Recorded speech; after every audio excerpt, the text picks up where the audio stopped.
Here's my helpful video about the sig figs and scientific notation fakie. This should be reviewed, so I'm going to go a little quickly. Of course, you can always hit pause. How many significant figures are in each measurement? Everything that's not a zero counts, and the leading in zeros don't count. So this would be 4 measured digits are significant figures. This is 3. The trailing zeros are not leading, right? The trailing decimal zeros do count, so this is 4 plus 2 is 6 sig figs. The leading zeros don't count, so this is 1, 2, 3, 4 significant figures. For scientific notation, we use digit dot. The decimal needs to go after the first non-zero, so I need the decimal to go here, which is what I did. How many digits did I move the decimal? I moved it 4 digits. The decimal's not really here. It's 4 spots bigger times 10 to the 4 bigger than I'm showing you here. And notice I included the grams.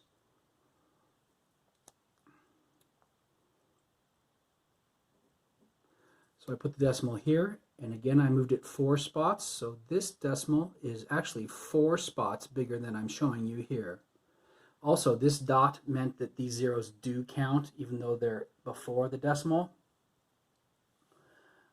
Whereas this one did not have a dot, which meant that they don't count. But I'm not going to hold you to that one right now.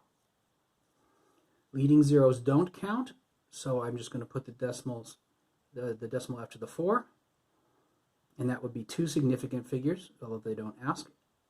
And this is wrong because I moved that decimal, didn't I? It is 4.5. But is it 4.5? No, it's smaller than that by how many spots? 1, 2, 3, 4, 5. So it's times 10 to the negative 5 meters.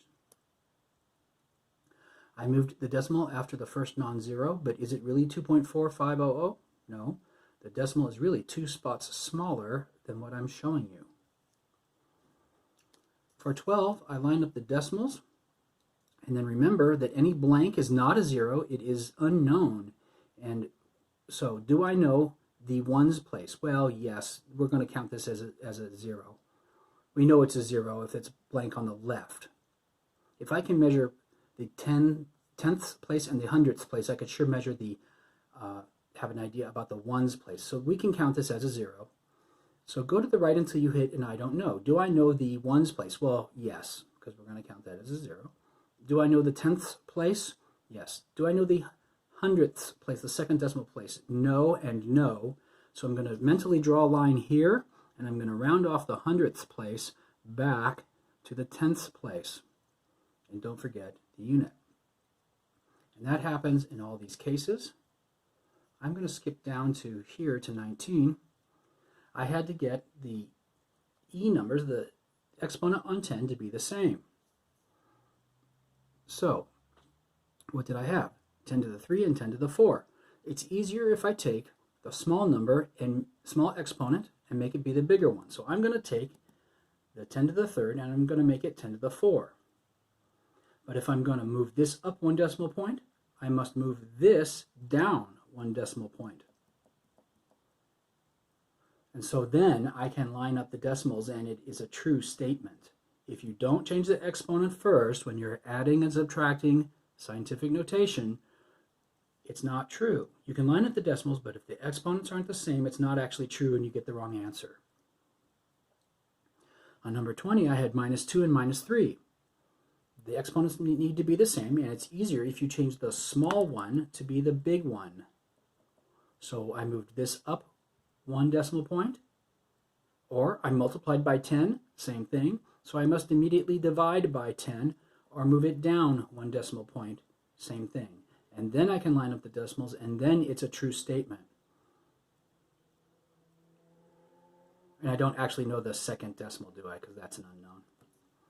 When I multiply and divide, I simply use the least number of significant figures in my data.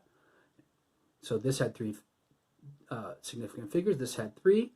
So I can say 2 times 8 is 16, but I can say 16.0 because I have 3 significant figures, and the least of that is 3, so I can use 3 significant figures in my answer. When I multiply, I add the exponents, so I get 7 plus -9 is -2.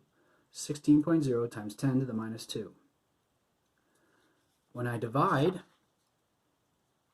I also use the least number of significant figures in my data. I have 2 sig figs in my data, 2 sig figs in my data, so I can use 2 sig figs in my data. And yes, I used a calculator to get that. And I rounded off to the second significant figure. And when I divide, I add the exponents. Excuse me, I subtract the exponents. I subtract the exponents when I divide. So I get minus 2 minus a minus 6, which is a positive 4. 6.7 times 10 to the positive 4.